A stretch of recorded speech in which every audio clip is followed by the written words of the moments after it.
Look at the gentleman on the screen right now. Look at his face. Do you think that he could possibly be a reincarnated Buddhist? That's what Duncan seems to think. But his reasoning is actually very fair. And I love this clip because it goes deep into Joe, his feelings towards Buddhist culture, and also a little bit into his DMT trips and what he actually saw in that realm. So beyond the Jokers too, because we all heard about the elves and the Jokers, but he goes a little deeper into it. This is episode 1839 with Duncan Trussell. We're about 2 hours, 53 minutes and 11 seconds in. I'm Coach Colin, coolest high performance coach in the world. And if you want the absolute best insights into the videos and podcasts you love, hit the subscribe button. Come on, let's go.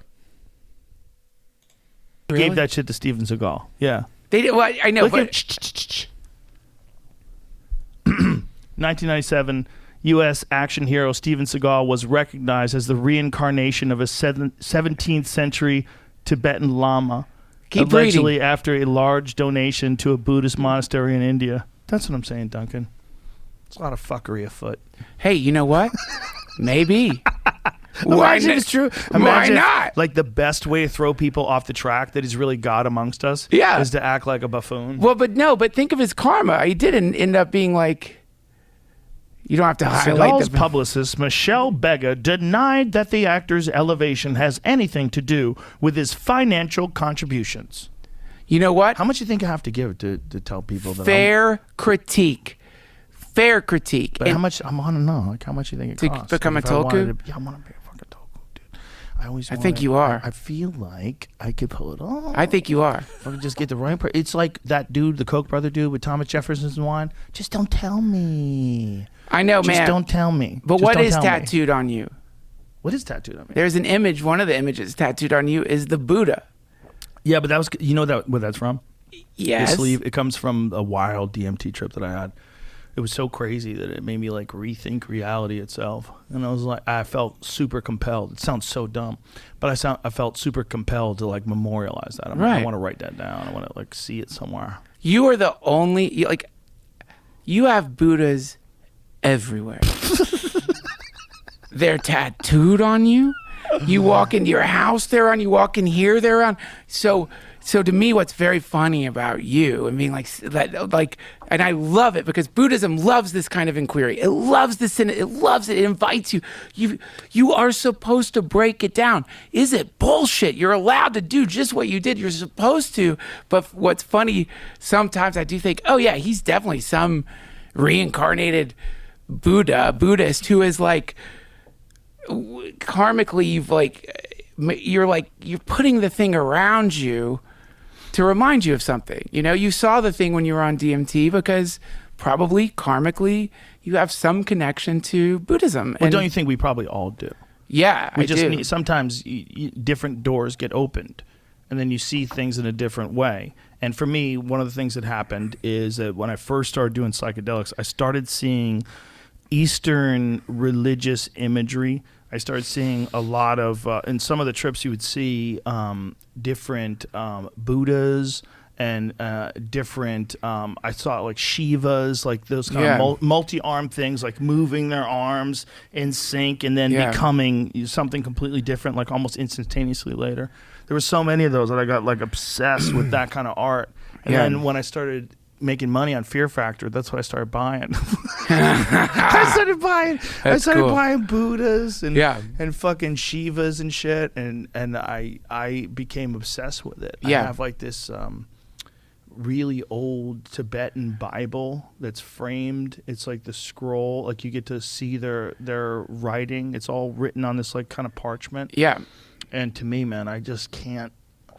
I'm so connected to looking at that. I'm like so fascinated by like what kind of different way of communicating in as far as the sounds we make, the writing, what it looks like, what we hold dear, what we don't, what are our cultural rules, and that they vary so much. And then occasionally you can get a glimpse, and I know I can't read it, but I can get a glimpse into what these people thought was important to write down. Yeah. And even though I can't read it, just looking at the imagery of it, it's Right. like it's beautiful. It's really pretty the way it's framed and everything. And I just stare at it. I just go, what the fuck, man? Yeah. It's alive. It's alive. There are people trying to figure things out, and probably trying to figure things out after they already figured it out and then got wiped out. Yeah. That's what I think. More than ever, I think that's what happened. More than ever, I think it's probably going to happen again. And I think we're a part of a multi-stage process of like build and then fall apart and then rebuild and then fall apart. And I think that might be literally the only way to keep us from going crazy or killing each other. That we get too obsessed with one thing or another along the way, and then we got to try it again. The Tower of Babel. It's the Tower of Babel. They build the tower. Everyone speaks the same language. God shatters the tower. Start over. It's the idea. Once humans reach to it's Icarus. It's like we get too close to the sun, you incinerate yourself. That's one version of it. The other version of it actually is less apocalyptic, which is that, a lot of the times that happens. Yeah. But sometimes the other thing happens, which is we figure it out. We harmonize, we figure it out. And when that happens, then history ends. Because there's like that's the end of the world, at least by the way we look at it from like the past, present, future. And when that happens, it can happen, like if we can blow ourselves up, if it is possible to split the atom and destroy the whole planet, also it must be possible, maybe through some philosophy that doesn't even exist yet, or some non-existent technology, or who knows what, for all of us to harmonize, to really stop being so aggressive with each other. Yeah. And when that does happen sometimes. And when that happens, well, there's a lot of stories about it, What? What did he say? What did he say? He said when that happens, because it happens. And when that happens, there's stories about that. That's why I love these episodes, man. It's just gems. It's exactly what they're saying, with humanity building and then falling apart. That's exactly what they do in this podcast. They build, and it looks beautiful, and then it falls apart. And then they build, and then it falls apart. I love it. Absolutely love it. But Joe being a Buddhist, and seeing all that stuff, that, in my opinion, that's not regular. Like, you don't regularly see, at least in my experience, because I've done DMT, I've done ayahuasca, I've done all these things. I didn't see anything like that. I saw like a lot of native type of stuff. Like I saw a dream catcher, and I saw a very old native woman who was like, it was a little girl on a swing, and she had like, that native braid that you'd see. She had the braids coming down, and then she jumped off of the swing and bursted into like a dream catcher design. And then all of a sudden, as that design faded, there was like an old native woman, and she was like shaking these things, and she had the braids, and I saw horses, and I saw way different stuff than what he saw. So maybe we actually do in some way see the things from past lives of some kind, because Joe definitely seems like a Buddhist. Like the way that he operates and the way that he thinks and the way that he goes about life and forgiveness and anger really does seem very Buddhist-like. And then also it's like the fact that he sits in front of these people 5 days a week and has these long conversations just about things that interest him. Like, I don't know. Like, he seems like he could be 100%. And I mean, like Duncan said, he has it everywhere.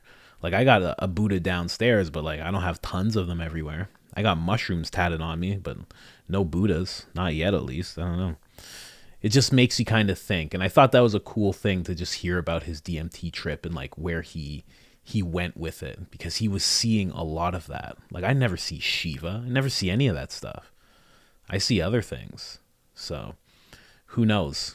Who knows what it is that you're seeing? A lot of people are touching on the fact that you could be seeing demonic things, but I don't think that's true. A lot of people think they're seeing aliens. I don't think that's true. A lot of people think they're seeing like angels and stuff. I don't know. I think that the psychedelic world is just like this world, and there are people who are the absolute best people that you could ever meet in your entire life, and they'll take care of you, and they'll give you the shirt off their back, and they'll make sure that everything's good with you, and they'll teach you all sorts of things. All you have to do is ask. They'll do anything they can to make sure that you're in a good place.